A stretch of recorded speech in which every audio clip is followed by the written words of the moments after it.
Cooper here, head mentor at AiXiom Education. Today we're going to talk about Chapter 3, Government Microeconomic Intervention of AS Microeconomics. What this topic covers now, the key questions that are being asked here are somewhat normative. I think this is the part where people ignore. What is the definition, right? When we're defining key concepts, for example, merit or demerit goods, um, certain definitions have normative foundations or normative assumptions. How it works when it comes to the theoretical part of this section, it is also going to be, part of it is about math, but the other part is definitely going to be the normative foundation of these models. For example, whether or not we should have, you know, free competition, perfect competition, demand supply curves, right? These are emblematic of a free, perfect competition conditions, and we use that models universally when we analyze a lot of problems, and we need to understand these mechanisms, these theoretical models that we're going to be grappling with, also have normative considerations that we need to take into account, and whether things work, because we're going to talk about government microeconomic intervention, we're going to talk about policy tools. It could be about market structure tools. It could be about price controls. It could be provision of public goods or whatsoever. Or in this case, in section 3.3, inequality and redistribution, obviously a very normative chapter, whether or not a certain income distribution is fair, is just, is good. These are normative foundations and considerations that we need to talk about. And these topics can easily extend to subjects like political philosophy or political science. And I think it's very important for people to realize that, and thinking about that when learning forward. Um, Now we're going to talk about market failure. What is market failure? A free market left alone can misallocate resources. So basically, this is saying that free market cannot give you the best phenomenon, right? So the market phenomenon has problems. Problems that are being alleged are, for example, like monopoly, under provision of certain goods and services, or over provision of certain goods and services, like tobacco or alcohol, for example. Um, it requires a judge, right? It requires a judge to see whether or not a certain situation is a market failure. If you look at the American Economic Association, 50% of papers are math, 50% of the papers are whether or not there's a new market failure and we need brand new non-conventional approaches to approach and grapple with that problem. And so market failure is a very, very unpopular topic among economists. Obviously, there is, the efficiency motive. This extends to game theory or Nash equilibrium, and at a society level, then the social optimum point, the allocative efficient point, where you cannot make a player better off without making another player worse off. That's the efficiency motive. Now we have the equity motive. The equity motive is normative, a value judgment idea, where we're going to have less inequality of income and wealth, for example.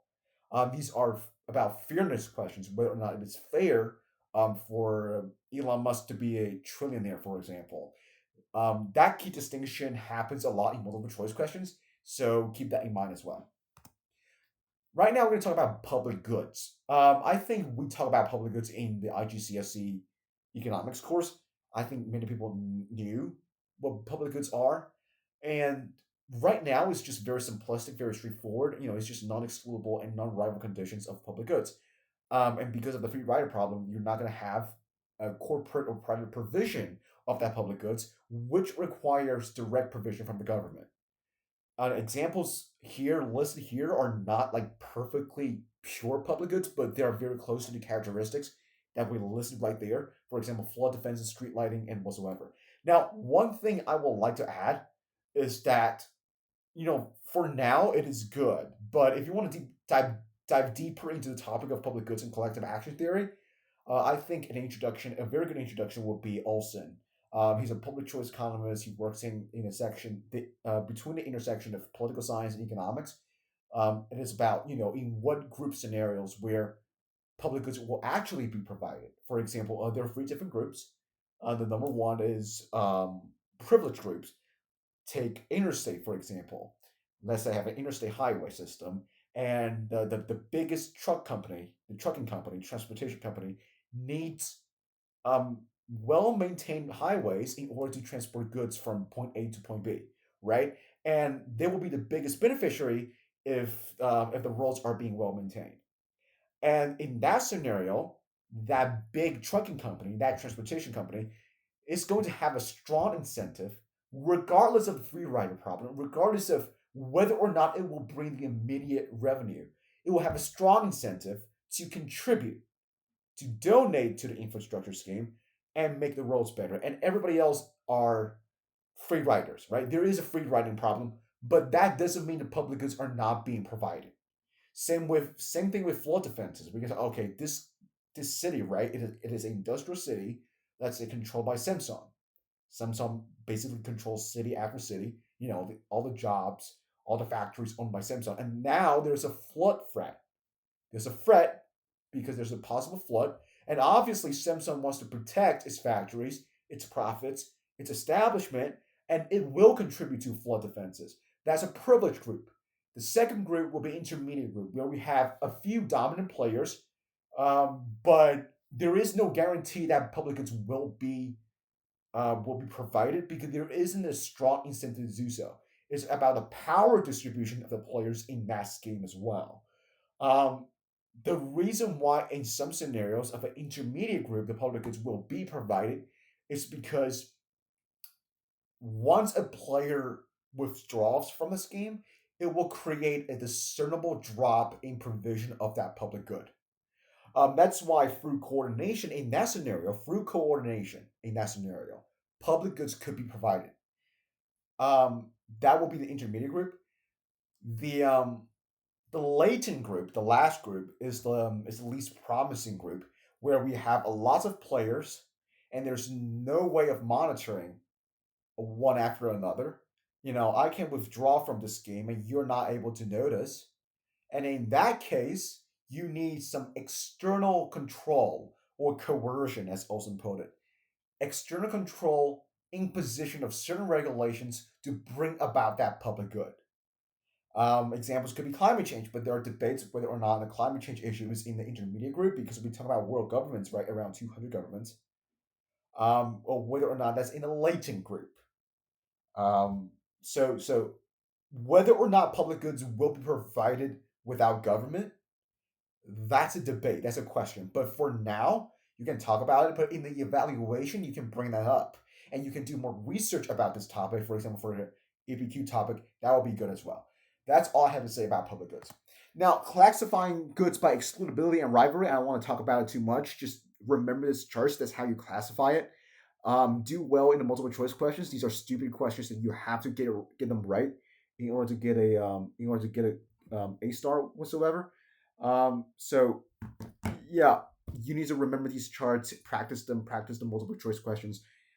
I don't think there is any intellectual curiosity with elaborating on this slide. So I'll move on to the next. Now, merit and demerit goods, very simple. Merit goods are goods that are considered to be undervalued by the private parties of the transaction. Consumers undervalue the private benefits. And in A2 you're going to talk about in A2 microeconomics, you're going to talk about, for example, like welfare analysis, consumer surplus, producer surplus, how to maximize welfare whatsoever. So that will be merit goods, right? Examples include education, healthcare, vaccination, insurance. Specifically for education, the textbook example provided in IGCSE and in A-level as well will be that, in agrarian societies, in developing societies, parents may undervalue the real benefits of education and they decide to put their kids in the farmland and farm and earn for the family. But they don't talk about how education is going to contribute to the human capital of an economy. Um, that would be the problem with merit goods. And demerit goods will be overconsumption, for example, alcohol, tobacco, drugs, and all that stuff, gambling, the bad stuff that's being consumed too much. Now, these are the things, right? Root cause and government response. One way to do it is to tax, subsidize, regulate, hardcore um, policy solution. The other one is going to be providing information. And you can ask my partner Harry on this about behavioral tools like nudge that can grapple with the issue as well to try to change people's preferences so that we can guide them to the right direction, guide them in the right direction. Now, now let's talk about price controls. Price controls are not favored by economists from the left to the right. I mean, you ask any economist when Kamala Harris back in 2024 said, "Oh, I'm going to revive the Richard Nixon price controls and rate controls." Nobody liked it, right? Not even the Democrats supporting economists or the Republicans supporting economists. It doesn't work. Maximum prices protect consumers, rent control, housing shortage, quality deterioration. You know the picture, right? Minimum price protect producers, but it's going to harm consumers a bit, and you don't know how to grapple with the surplus problem. Buffer stock, if you don't set the right price band, it's going to cause administrative issue. A lot of issue with price control. So let's talk about it. Let's talk about them bit by bit. Now, indirect taxes is also another tool. A specific tax is a fixed amount per unit. It's used to correct a certain negative or positive externality. Ad volume tax, the diagram is a bit different. So basically the which grows with the price. It's not much of a shift in supply per se. Purpose, like I said before, is used to discourage American consumption and raise government revenue. Now, let's talk about the mechanisms of indirect taxes. So right here, you have the tax revenue, right? From price of consumer to the market price, the hypothetical counterfactual market price, that will be the burden for the consumers, and this will be the burden for the producers. And the vertical gap will be the tax per unit. This is a diagram that you need to remember, and you may be required to do that in an essay question. So please understand this diagram inside out. Now, let's talk about indirect taxes and the effectiveness of indirect taxes on certain products or certain services. Now, it largely depends on the price elasticity of demand. If you have a low PD, you're gonna have a vertically longer box. So if you follow my mouse, it's gonna be a longer box, and caused by a steeper demand curve. Maybe I can draw that a bit. Let's take a look. So let's say you have demand curve here, and you wind up getting a tax revenue here. Let's say this is still the market price, and this part will be the consumer burden, and the rest is going to be the producer burden. So if you, I didn't do this on an iPad. Forgive me about this, but you can find that in the textbook. So basically, if you have a low PED, because you have a steeper demand curve and you have a small change in quantity, the consumers are going to pay the price. So if you're trying to tackle with, let's say tobacco, for example, you're going to have a lot of problem. You're going to get quite a lot of problem because you're not basically reducing the tobacco consumption, but you're basically raising revenue. So that's a lot of people. Well, that's the reason why a lot of people criticizing the tobacco tax. So yeah, and this is an illustrative example that you can work with. There will be problem sets that are being published on the website in a dashboard. Take a look at them. We'll always be there, 24-hour, 7-day support, and just write some assignments. There ain't too much. There ain't too many assignments for you to grapple with. Just work them out, and you'll be fine. Let's talk about indirect taxes evaluation. Part of the indirect taxes. Yes, it does raise revenue, but you need to understand that if you have a low PD, yeah, you can raise a lot of revenue, but you cannot lower that much of a consumption. It's entirely dependent upon PD, and yes, it's also regressive. That's very important. So, if you have an indirect tax on certain products, but it will disproportionately hit low income households because the tax is fixed. It's a specific tax per unit. It takes a larger portion, a larger percentage, a larger proportion of that person's income. So that will be a problem that you need to consider and you can write about in the evaluation part. This is a case scenario that you can grapple with. Highly recommended for political science students. You may face this during college as well. Let's talk about subsidies. Subsidy is a payment by government to producers that lowers the cost of supplying or buying a good used to raise consumption or support production. Now, in recent years, we have seen a lot of subsidies for data centers. and AI related industries. And sometimes producers, investors, they're very cautious about capex, capital expenditure. That's why government is stepping ahead and said, like, we should have more investment in this scenario. We should have more subsidies in these type of AI products. So that will be something that we need to talk about, right? Um, if we deem AI as a merit good, obviously the government is going to provide more subsidies and drive the price down. Now, this is a diagram, so take a look at the green box, consumer gain, producer gain, and yes, it is again depending upon the inelastic demand. Producers capture more of the subsidy, right? So it depends on the price elasticity demand and also the supply as well. So you need to also remember the details of PET very well in order to understand these points, and be sure to talk about them elaborately in an exam as well. Now, subsidies has certain advantages. It lowers prices, of course. It supports producers' output employment, but at the same time, is funded by tax dollars, right? And sometimes the benefit goes directly to the producers, not the consumers, if the PD is low. So it is like a flip side of taxes, of indirect taxes. We also have opportunity costs, whether or not it is worth it for us to subsidize education, healthcare, blah, blah, blah, instead of AI defense, blah, blah, blah. And that is something you need to talk about, right? Nothing complicated. Direct provision of goods and services. Remember the Olson story, evaluation, that's where you can shine.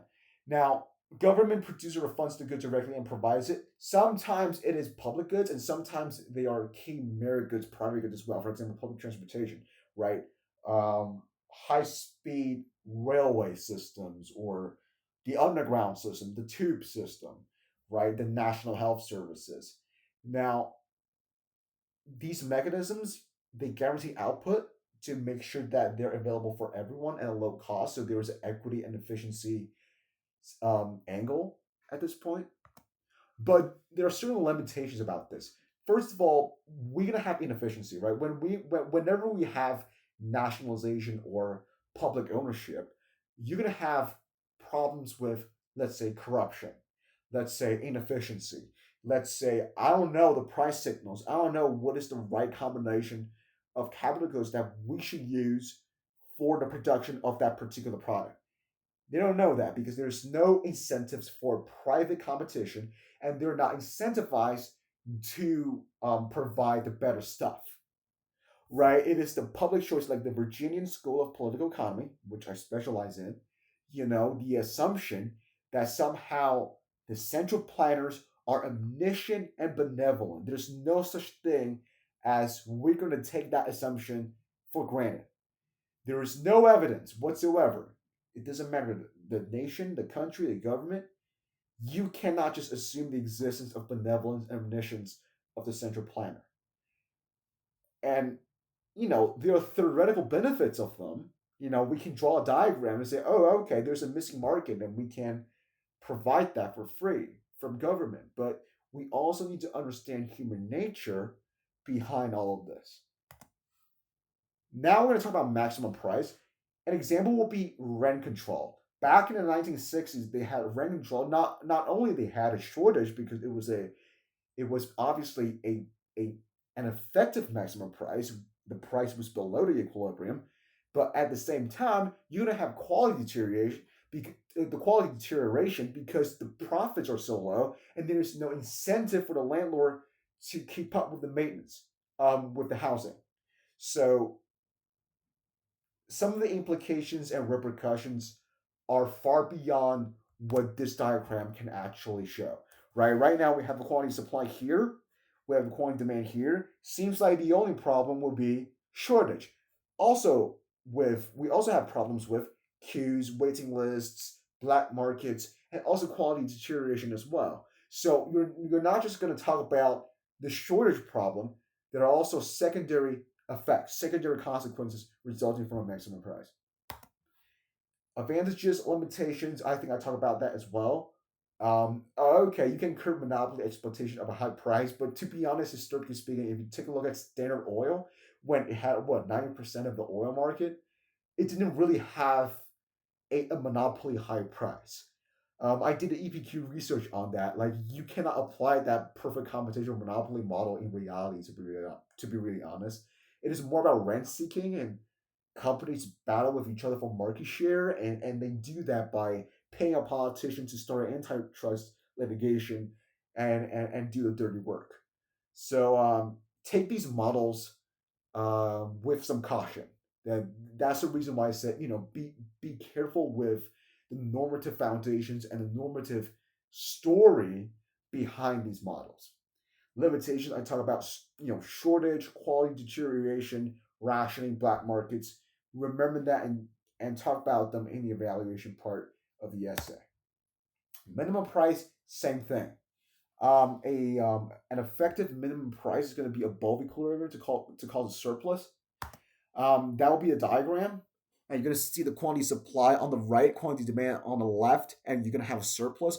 It will result in problem with how do we manage that surplus? That's the question. How do we manage the surplus when we have a big factory storing, that's inventory for crops that are not being consumed? That will be a waste, right?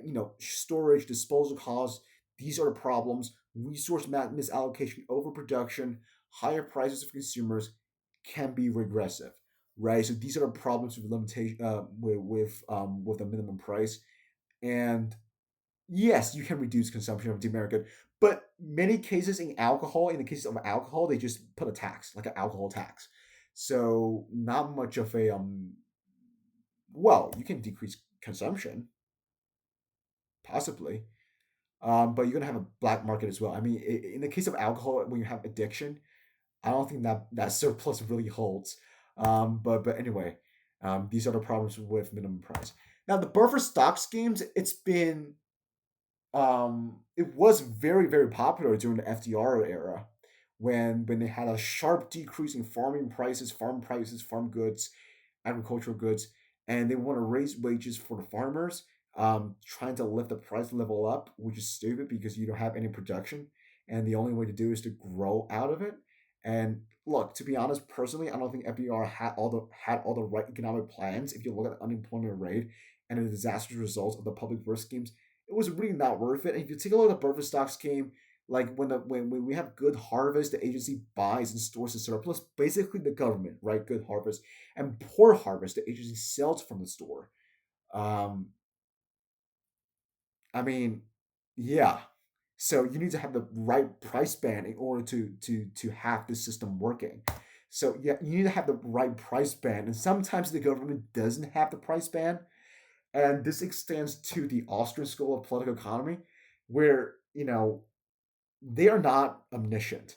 They don't know this, right? It doesn't matter how much data you're going to collect. Imagine the 1930s, where they don't even have computing power. They were experimenting buffer stock scheme. And just imagine the administrative waste and cost that was implicated in all of this. So not a big fan of buffer stock scheme, and you can write a lot of negative stuff about this in your essay. There is a reason why we don't see that a lot in the modern day, in the modern era with the buffer stock scheme. So yeah, you have storage costs, you have raw ban, especially in perishable goods like crops, right? Like wheat. Historically, many schemes collapsed. Soviet Union all the way. They had a lot of buffer stock schemes and they failed. So just take that with caution. Obviously, stable prices, but price fixing, wage fixing, you don't have a lot of good outcomes out of that. Historically, they don't. They just don't. Now, provision of information, that is actually a decent idea. Many economists prefer that, especially behavioral economists, because we're providing information and we're trying to shape people's preferences. And that will be a good starting point with grappling with market externalities. The disadvantage is going to be slow, but we don't, as long as we don't have like severe market inadequacies like shortages and surpluses, it's worth it, right? Consumers need to be, you know, allowed to have a gradual process to process with the new information and the new policies recommendations from the government. And consumers are always slow. Just because you have a maximum price, they're gonna be black market for them to do that, right? So I think this is going to be a better solution overall, for consumers and producers and for the health of the market as well. Obviously, you can have a different opinion, but yeah, I think this is a good one. I think the next slide is going to be, yeah, exactly, like Memphis compared. Take a look at this. It's going to be a key part, the core part of your essay, and think about the assumptions behind all of them and address the assumptions of the arguments. That's how you form the evaluation and get the highest marks from those essay questions. I think this is going to be the end of this video. I think the next video we're going to talk about income inequality and how do we grapple with that as well.